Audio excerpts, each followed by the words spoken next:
नमस्कार दोस्तों, मैं अभिलोधी आप सभी का स्वागत करता हूं आपके अपनी YouTube super math food channel में। तो दोस्तों, आज की वीडियो में हम रीजनिंग के 20 इंपॉर्टेंट क्वेश्चनों के बारे में बात करेंगे जो कि एग्जाम में दोस्तों अक्सर पूछे जाते हैं।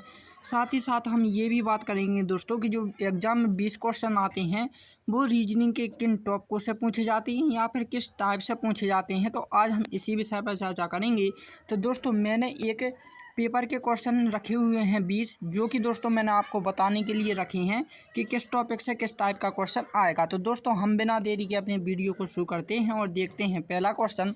तो पहला जो क्वेश्चन है दोस्तों कि निम्नलिखित प्रश्न में दिए गए विकल्पों में से विषम समूह का चयन करें। तो दोस्तों, ये पहला जो क्वेश्चन पूछेगा आपसे वो पूछेगा वर्गीकरण, यानी शब्दों का वर्गीकरण। इंग्लिश में हम इसे क्लासिफिकेशन कहते हैं, ठीक है ना। तो दोस्तों, अब सबसे पहले आपको क्लासिफिकेशन का अर्थ पता होना चाहिए कि क्लासिफिकेशन होता क्या है। क्लासिफिकेशन का मतलब है दोस्तों कि आपके पास 4 ऑब्जेक्ट दिए गए हैं, जैसे कि ए बी सी और डी। ये कितने हैं? 4 ऑब्जेक्ट हैं। इनमें से दोस्तों 3 ऑब्जेक्ट क्या होंगे? एक समान होंगे। जैसे कि हम मान लेते हैं कि ये तीनों क्या है? एक समान है, ठीक है ना। और इसमें से दोस्तों एक जो अगल होता है, ठीक है ना, मान के चलते हैं कि ये वाला अगल है। तो जो अगल होता है दोस्तों हमें उसी पर टिक लगाना होता है। ये क्लासिफिकेशन यानी कि शब्दों का वर्गीकरण का अर्थ होता है, ठीक है ना। तो दोस्तों, अब हम क्वेश्चन को सॉल्व करते हैं।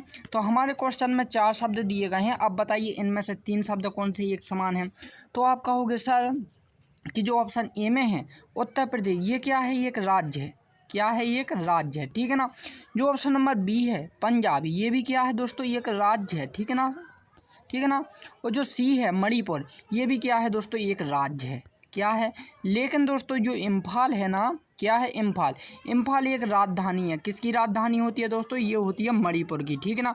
अब मुझे बताइए दोस्तों कि इनमें से कौन सा अगल है और कौन 3 एक हैं। तो दोस्तों आप कहोगे ये तीनों के तीनों राज्य हैं और ये क्या है? अगल है, राजधानी है। तो इसका मतलब है दोस्तों ऑप्शन नंबर डी इसका राइट आंसर हो जाएगा। तो दोस्तों, इसी ट्रिक के माध्यम से आपको क्लासिफिकेशन वाले जितने भी क्वेश्चन बनेंगे आपको इसी ट्रिक के माध्यम से करना है, ठीक है ना। ये जो क्वेश्चन है दोस्तों ये रेलवे, एसएससी, एनटीसीबी और पीआरएफ में भी पूछा जा चुका है, ठीक है ना, इसलिए इंपॉर्टेंट है। सेकंड क्वेश्चन देखते हैं। तो सेकंड जो क्वेश्चन आएगा दोस्तों वो आएगा आपको कैलेंडर से, ठीक है ना। आजकल दोस्तों जो कैलेंडर वाला क्वेश्चन ही ये मैथ में और रीजनिंग दोनों सब्जेक्टों में पूछा जाता है, ठीक है ना। तो यहाँ पर क्या पूछा गया है कि यदि 2 अप्रैल को गुरुवार हो तो 4 मई को क्या होगा। अब देखो, यदि आपको इस टाइप का कोई सा भी क्वेश्चन आए तो सबसे पहले आपको क्या होना चाहिए? जो हमारे पास महीने होते हैं, महीनों की दिनों की संख्या आपको पता होनी चाहिए। तो यहाँ पर हमें 2 अप्रैल देकर रखा है। तो सबसे पहले दोस्तों आपको क्या है, आपको जो महीना है उसकी डेट आपको पता होनी चाहिए कि कितने दिन का होता है। तो आप कहोगे सर जो अप्रैल का महीना होता है वो 30 दिन का होता है, ठीक है ना। फिर जो डेट देकर रखी होती हमें उसी महीने में से घटा देना होता है, ठीक है ना। उसके बाद दोस्तों फिर हमें जिस डेट के बारे में पूछता है, ठीक है ना, यानी कि 4 मई के लिए पूछा गया है तो प्लस हमें क्या कर देना होता है? 4 कर देना होता है। अब इसे जब आप सॉल्व करोगे दोस्तों, ठीक है ना, तो ये कितना हो जाएगा हमारा? 32 हो जाएगा दोस्तों। 32 जब आप जोड़ोगे इसे तो आपको फिर क्या करना होता है? 7 से भाग देना होता है। आप 7 से भाग क्यों देते हैं? ये क्वेश्चन आपके मन में आया होगा, मैं आपको बाद में बताऊंगा, ठीक है ना। तो दोस्तों 7 से भाग हम इसलिए देते हैं, अभी हाल बता देता हूँ, क्योंकि हमारे सप्ताह में 7 ही दिन होते हैं, इसलिए हमें 7 से भाग देना होता है, ठीक है ना। अब दोस्तों हम जब 7 से भाग देंगे तो 7 चौके 28, हमारे पास शेषफल कितना बचा है? 4 बचा है, ठीक है ना। जो शेषफल बचता है दोस्तों हमें केवल से केवल उसी में क्या है? काम चलाना होता है, यानी कि वही हमारे काम का होता है, बाकी कुछ भी काम का नहीं होता है। तो शेषफल हमें कितना मिला है? 4 मिला है। अब कहोगे सर कि अब हम इस 4 का क्या करें? तो कुछ नहीं करना है दोस्तों। अब जो आपके पास 4 है ना, तो जो आपके पास गुरुवार है, गुरुवार में दोस्तों 4 दिन आगे चलिएगा आप, ठीक है ना। जैसे गुरुवार के बाद क्या आएगा? शुक्रवार आएगा, शुक्रवार के बाद शनिवार आएगा, शनिवार के बाद रविवार आएगा, रविवार के बाद क्या आएगा? सोमवार आएगा। यानी कि हम दोस्तों गुरुवार से 4 दिन आगे चलिए तो हमें सोमवार मिल गया। इसका मतलब है कि ऑप्शन नंबर क्या हो जाएगा दोस्तों? ए इसका राइट आंसर हो जाएगा कि 4 मई को क्या था दोस्तों? सोमवार होगा, ठीक है ना। अब दोस्तों एक आप बात याद रखें यहाँ पर कि जब भी आप दोस्तों, ठीक है ना, जैसे हमारे 32 में हमने 7 से भाग दिया था, तो जो शेषफल है दोस्तों, शेषफल सदैव हमारा 7 से कम होना चाहिए, ठीक है ना। क्या हो? 7 से कम होगा। 7 से कम होगा दोस्तों तभी हम क्या है कि इस वाली संख्या यानी कि इस दिन में हम कोई भी दिन जोड़ सकते हैं, ठीक है ना। मान के चलिए यहाँ पर ठीक है ना, 4 के स्थान पर समझ लीजिए ऐसा 42 आ जाता, तब आपको फिर से भी 7 से भाग दे सकते थे, यानी कि हमें 7 से कम लाना होता है क्या, शेषफल को। ठीक है ना, समझ गए। नेक्स्ट क्वेश्चन देखते हैं। तो नेक्स्ट क्वेश्चन क्या है दोस्तों, आपको वेन आरेख से पूछा जाएगा। वेन आरेख यानी वेन डायग्राम से। तो दोस्तों उस वेन आरेख का चयन करें जो दिए गए वर्गों के बीच में संबंध दर्शाता है। तो ये एसएससी सीजीएल 2022 में पूछा जा चुका है। ठीक है ना, तो हमारे पास सिक्किम, उत्तर प्रदेश और लखनऊ, ये क्या है, 3 शब्दों को दिया गया है। इनमें हमें क्या बताना है, संबंध बताना है कि आखिरकार ये एक दूसरे से किस प्रकार से संबंधित है। तो देखो इसके लिए मैं आपको शॉर्ट ट्रिक बताता हूँ।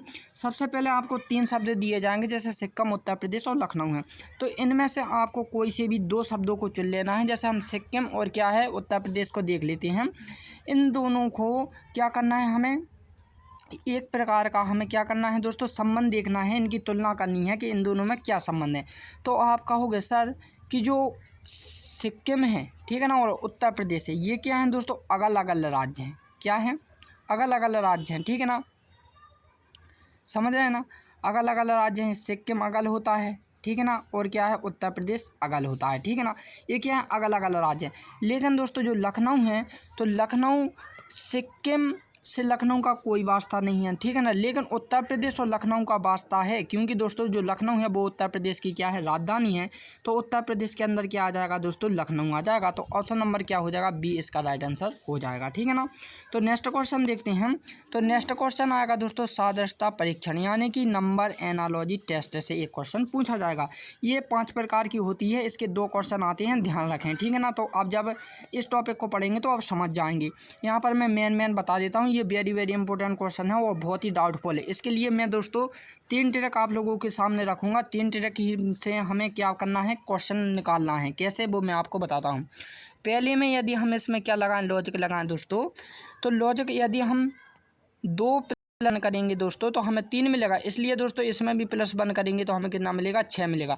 यानी कि दोस्तों इस पहले वाले में हमने 1 प्लस किया तो हमें कितना मिल गया, 6 मिल गया। ठीक है ना, सेकंड वाला यदि हम लॉजिक लगाएंगे दोस्तों, ठीक है ना, सेकंड में क्या बोल रहा है, 2 का स्क्वायर करके माइनस का 1 करेंगे तो हमें 3 मिलेगा। इसी प्रकार दोस्तों इसमें भी हम 25 का स्क्वायर करके 5 का स्क्वायर कितना होगा, 25 में से माइनस का 1 करेंगे तो 24 मिलेगा। ठीक है ना, अब दोस्तों तीसरा जो लॉजिक लगाएंगे, देखो 2 के बाद अगली अभाज्य संख्या क्या होती है, 3 होती है। तो 5 के बाद अगली अभाज्य संख्या क्या होगी दोस्तों, 7 होगी। ठीक है ना, तो ये तीनों लॉजिक हमने लगाए हुए हैं दोस्तों, आप ध्यान दे रहे होंगे।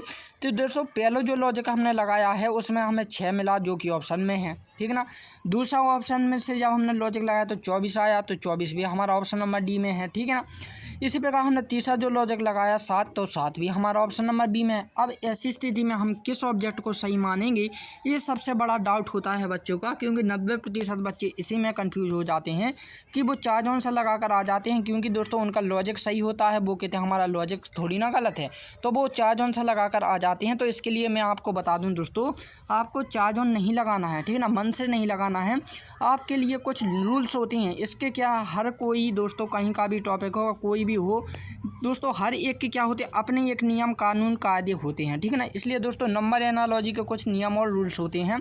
तो सबसे पहले हमें दोस्तों जब भी क्वेश्चन दिया जाए तो हमें अभाज्य संख्या वाला लॉजिक लगाना है। जैसे कि दोस्तों हमने इसमें सबसे पहले कौन सा लॉजिक देखना है कि क्या कहीं अभाज्य संख्या वाला लॉजिक तो नहीं बैठ रहा। जैसे कि 2 के बाद अगली अभाज्य संख्या क्या आ रही है, 3 आ रही है। ठीक है ना, इसी प्रकार 5 की बात क्या आ रही है, 7 आ रही है, तो 7 इसका राइट आंसर हो जाएगा। ठीक है ना, इसके बाद मान के चलिए दोस्तों 7, ठीक है ना, हमने अभाज्य संख्या वाला लगाया और ऑप्शन में 7 नहीं है। ठीक है ना, ऑप्शन में क्या है, 7 नहीं है। ठीक है ना, मान के चलिए 8 है। तब हम दोस्तों इसके बाद फिर कौन सा लगाएंगे दोस्तों, सम और विषम। दरअसल यहाँ पर ये मिस्टेक हो चुकी है, सम विषम का नहीं आएगा पहले। ठीक है ना, यहाँ पर वर्ग का आएगा, वर्ग और क्यू। अभाज्य संख्या के बाद हमें वर्ग और क्यू करना होता है। ठीक है ना, जैसे कि दोस्तों हम यहाँ पर क्या है, 2 का वर्ग किया, ठीक है ना, और माइनस का 1 किया तो हमें 3 मिल गया। यहाँ पर 5 का वर्ग किया, 25 में से माइनस का 1 किया तो 24 मिलेगा, जो कि ऑप्शन नंबर क्या है, डी में है। ठीक है ना, अब मान के चलिए दोस्तों ये भी नहीं होता। ठीक है ना, कौन नहीं होता, ये भी नहीं होता, इसकी जगह पे हम 25 कर देते। ठीक है ना, फिर इसके बाद क्या होते दोस्तों, हमारा ये वाला लॉजिक और ये वाला लॉजिक क्या हो जाता, फेल हो जाता है। इसके बाद हम क्या सम विषम का करते हैं। ठीक है ना, क्या करते हैं, सम विषम का। तो सम विषम के आधार पर दोस्तों देखो, ये सम है, ये विषम है, तो ये सम है, ये विषम, हम तो इस आधार पर नहीं कर सकते। ठीक है ना, तो इसके लिए दोस्तों हमें क्या करना होता है, प्लस सिंपल मैट्रिक्स का प्रयोग करना होता है। जैसे 2 + 1 किया, इसमें 5 + 1 करेंगे तो 6 आ जाता, तो 6G आ जाता, ठीक है ना। तो ऑप्शन नंबर क्या हो जाता, 6 हो जाता। इसके बाद दोस्तों फिर हम क्या करते हैं, सिंपल मैट्रिक्स का प्रयोग करते हैं, लेकिन इसमें ऑप्शन नहीं है, ठीक है ना। तो दोस्तों हमें देखो इसके मुताबिक करना होता है कि सबसे पहले हमें लॉजिक लगाना है क्या, अभाज्य संख्या वाला। यदि अभाज्य संख्या वाला कोई सा भी लॉजिक के साथ यदि ऑप्शन में आ गया है जैसे कि 7, तो 7 ही इसका राइट होगा। इसके बाद दोस्तों 25 और 6 नहीं होगा, ठीक है ना, समझ गए ना। तो इस टाइप के क्वेश्चन आपको एग्जाम में करने होते हैं, इसका यही डाउट था, ठीक है ना। देखो जितने भी क्वेश्चन दोस्तों एग्जाम से मैं लेता हूँ ना, आपके लिए डाउट वाले ही क्वेश्चन मैं आपके सामने रखता हूँ, हर कहीं के क्वेश्चन नहीं रखता हूँ, ठीक। नेक्स्ट टॉपिक, तो नेक्स्ट टॉपिक दोस्तों आपको साधारण परीक्षण यानी कि वर्ड एनालॉजी से क्वेश्चन आएगा, जैसे कि मैंने आपसे सबसे पहले ही कहा था, ठीक है ना। तो दोस्तों लंबाई का संबंध मीटर से है, तो द्रव्यमान का संबंध हमें यहाँ पर बताना है। देखो दोस्तों जो लंबाई है हम किस में नापते हैं, मीटर में नापते हैं, ठीक है ना। इस पर जो द्रव्यमान है दोस्तों, जो द्रव्यमान हम किस में नापेंगे, केल्विन में नापेंगे। तो ऑप्शन नंबर सी इसका राइट आंसर हो जाएगा, ठीक है ना। नेक्स्ट टॉपिक, तो नेक्स्ट जो टॉपिक है दोस्तों आपको शब्दों का तार्किक क्रम आएगा, लॉजिकल सीक्वेंस ऑफ वर्ड के नाम से इसे जानते हैं, ठीक है ना। इसमें क्या है दोस्तों कि क्रम जमाना होता है, ठीक है ना। क्या होता है, क्रम से चलती हैं कुछ भी चीज़ें। जैसे आपने देखा होगा लाइब्रेरी में कुछ पुस्तकें क्रम से जमी होती हैं, मेडिकल्स की जो दुकान होती है वहाँ पर भी कुछ अल्फ़ाबेट के रूप में जमी होती हैं, और जो हमारी डिक्शनरी होती है उसमें भी ABCD के हिसाब से क्या होती हैं, एक एक शब्द क्या होता है लॉजिकल टाइप से हमें जमा होता है। तो इसी प्रकार हमें ये भी व्यवस्थित करनी है कि सबसे पहले कौन आएगा फिर कौन आएगा। तो दोस्तों सबसे पहले तो क्या आएगा, विश्व आएगा, ब्रह्मांड आएगा, ठीक है ना। तो ऑप्शन नंबर 1 पहले आ जाएगा, ठीक है ना। उसके बाद ब्रह्मांड के अंदर क्या होता है दोस्तों, विश्व होता है, जो कि तीसरे स्थान पर, तो 3 नंबर आ जाएगा, ठीक है ना। फिर विश्व के अंदर दोस्तों क्या होता है, एशिया होता है, ठीक है ना। तो एशिया चौथे नंबर पर आ जाएगा।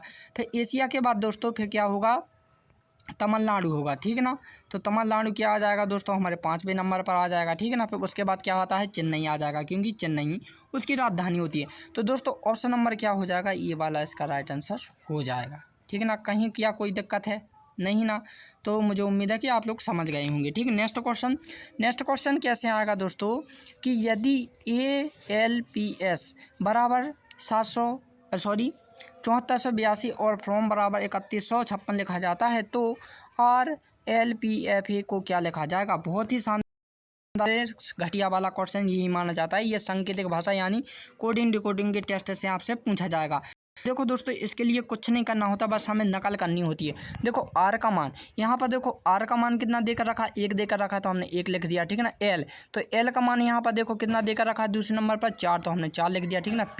पी का मान यहाँ पर देखो 8 देकर रखा है, तो हमने 8 लिख दिया, ठीक है ना। फिर क्या पूछा, एफ, तो एफ का मान कितना है यहाँ पर 3 है, तो हमने 3 लिख दिया। ए का मान कितना है दोस्तों 7 है, तो 7 लिख दिया। और 14, 8, 37 किसी ऑप्शन में है, जी हाँ ऑप्शन नंबर डी में है, तो ऑप्शन नंबर डी इसका राइट आंसर हो जाएगा। इसका मतलब ये है रखे होते हैं ना, तो हमें लेटर को ही यहाँ पर व्यवस्थित करना होता है, उनके नाम ही हमें यहाँ पर बताने होते हैं। देखो जैसे कि दोस्तों ए के स्थान पर हमें 7 लिखना है, ठीक है ना। एल के स्थान पर 4 लिखना है, पी के स्थान पर 8 लिखना है, एस के स्थान पर कितने लिखना है, 2 लिखना है। यहाँ पर एफ के स्थान पर 3 लिखना है, आर के स्थान पर कितने लिखना है, 1 लिखना है, ओ के स्थान पर कितने 5 और एम के स्थान पर 6 लिखना है। तो इसी प्रकार हमें जो मीनिंग यहाँ पर देकर रखी थी दोस्तों, तो यहाँ पर भी तो सेम वही है।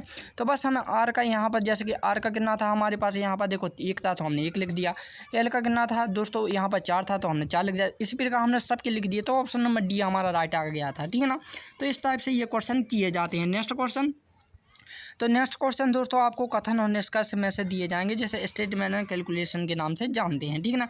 इन्हें हम न्याय निगम के नाम से भी जानते हैं, ठीक है ना। अब देखो दोस्तों इसमें क्या होती है, हमें सेनालॉजी वाले क्वेश्चन हमने पढ़े ही हुए हैं। तो दोस्तों आपने मैथ में समुच्चय भी पढ़ा होगा, ठीक है ना। तो समुच्चय से रिलेटेड क्वेश्चन होते हैं जी। तो सबसे पहले क्या है दोस्तों, कथन है और ये निष्कर्ष है। तो कथन के लिए हमें डायग्राम बनाना होता है, और डायग्राम में बताना है क्या ये सही है या फिर गलत है। जैसे कि यहाँ पर बोला है कि सभी AH हैं, यानी कि दोस्तों जितने भी A हैं वो क्या हैं, H हैं। कौन है दोस्तों, H हैं, ठीक ना। ये हमारा क्या डायग्राम बन गया। फिर क्या बोला कि कुछ RH हैं, तो हमने यहाँ पर R बना दिया कि जो R हैं कुछ H हैं, ठीक ना। यहाँ पर देखो कुछ तो R हैं और कुछ क्या हैं, H हैं, ठीक ना। अब दोस्तों ये हमने क्या डायग्राम बना लिया। अब दोस्तों जो निष्कर्ष देकर रखा है, क्या निष्कर्ष इस डायग्राम को फॉलो कर रहा है अथवा नहीं कर रहा है। जैसे कि यहाँ पर बोला है कि सभी RH हैं, नहीं ये गलत है, क्योंकि यहाँ पर दोस्तों कुछ ही HR हैं, सभी के सभी नहीं है। तो इसका मतलब क्या ऑप्शन नंबर 2 गलत हो जाएगा, ठीक है ना। इसके बाद दोस्तों सेकंड क्या बोला कि कुछ आर एच हैं। जी हाँ, यहाँ पर देखो कुछ तो आर हैं और कुछ तो एच हैं, तो ये वाला सही हो जाएगा, यानी सेकंड स्थिति क्या हो जाएगी, सही हो जाएगी। तो हम कह सकते हैं कि केवल सेकंड इसका अनुसरण कर रहा है, ठीक है ना। तो इस टाइप से ये क्वेश्चन आपको करने होते हैं। नेक्स्ट क्वेश्चन, तो नेक्स्ट क्वेश्चन कैसे आएगा दोस्तों, शब्दों का वर्गीकरण, ठीक है ना, जो कि क्लासिफिकेशन का आएगा। तो इसमें मैंने बताया था कि 2 टाइप के क्वेश्चन इसमें भी पूछे जाते हैं। तो दोस्तों यहाँ पर देखो तेंदुआ, शेर, गाय और चीता है। तो दोस्तों यहाँ पर क्या बताना, मांसाहारी बताना कि तेंदुआ, शेर और चीता ये मांसाहारी है और गाय क्या होती है, शाकाहारी होती है।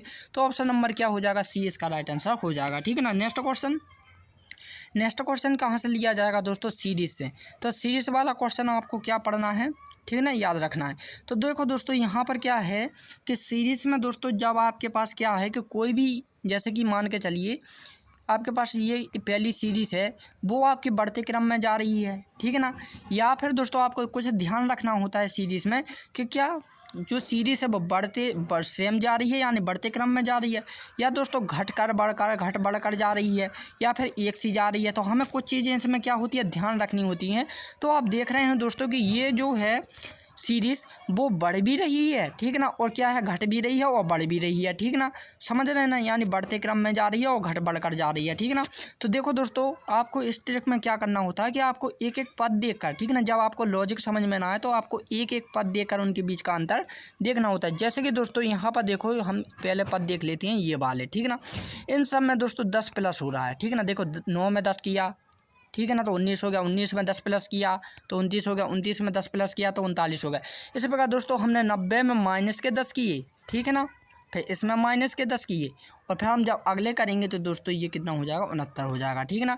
तो ऑप्शन नंबर क्या हो जाएगा, बी इसका राइट आंसर हो जाएगा। मुझे उम्मीद है कि क्वेश्चन समझ में आ चुका होगा। नेक्स्ट क्वेश्चन, तो नेक्स्ट क्वेश्चन दोस्तों आपको ये किससे रिलेटेड आएगा, अवयव एवं संख्या सारणी मैट्रिक्स एंड नंबर टेबल के नाम से ये क्वेश्चन आएगा।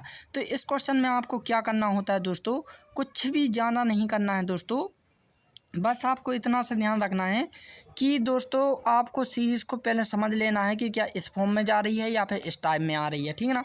जैसे कि दोस्तों मान के चलिए कि ये वाला क्वेश्चन हमारे पास समझ में आ रहा है। जैसे कि दोस्तों हम 3 और क्या कर रहे हैं, इन दोनों को जोड़ रहे हैं, ठीक है ना। जैसे कि मान के चलिए